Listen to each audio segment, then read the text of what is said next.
Je pense qu'il nous faut ramener la rigueur de nos pères. Ne sera considéré comme véritable serviteur que celui qui parle en langue. Pas des gens qui nous viennent là avec des versets. Après, ils nous surprennent. D'autres fabriquent même les parler en langue diabolique. J'entends souvent des prédications qui disent que si on parle la langue sans interprétation, c'est diabolique. Je pense que c'est un problème d'enseignement. On n'interprète pas toutes les parler en langue. Il y a les parler en langue made in mystère avec Dieu. Il y a aussi les parler en langue faisant partie des dons. Et ces dons de parler en langue ou de diversité de langue ont besoin d'une interprétation. Il y a le parler en langue. Tu parles dans la langue céleste.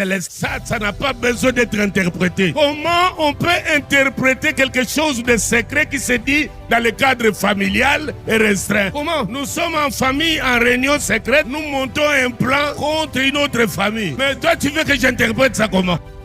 C'est pourquoi la Bible te dit 1 Corinthiens 14. En effet, celui qui parle en langue ne parle pas aux hommes, mais à Dieu. Bon, s'il ne parle pas aux hommes, il va leur interpréter pourquoi est-ce qu'ils sont concernés. Je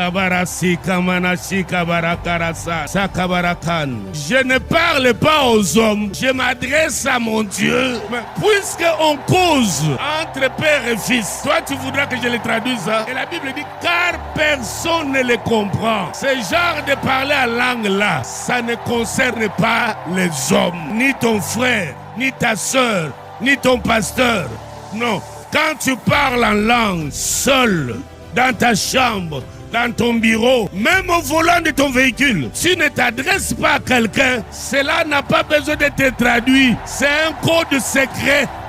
Quand est-ce que l'interprétation devient importante? Nous sommes au culte. Nous prions Dieu. L'Esprit de Dieu descend de manière particulière sur l'un de nous. Il parle en langue. Tout le monde est calme. On l'entend seul parler en langue. Cela veut dire que c'est un communiqué de Dieu pour l'Église. Mais on ne comprend pas dans la langue céleste. C'est pourquoi il y aura besoin de l'interprétation. S'il y a quelqu'un qui a un don d'interpréter ça dans la salle, vous verrez automatiquement, quand il a fini, l'autre lève la voix. Peuple de Dieu, ainsi parle l'Éternel. Moi, l'Éternel, votre Dieu, j'ai vu qu'il y a ceci parmi vous. Faites attention. Alléluia. Alléluia. Alléluia. Et toute l'Église est édifiée par le message divin qui est interprété. C'est ça. Mais quand tu pries seul en langue, tu dis des mystères. Tu me comprends bien? Amen. Alors commence un peu à parler en langue, quelques minutes. Édifie-toi et dis des mystères.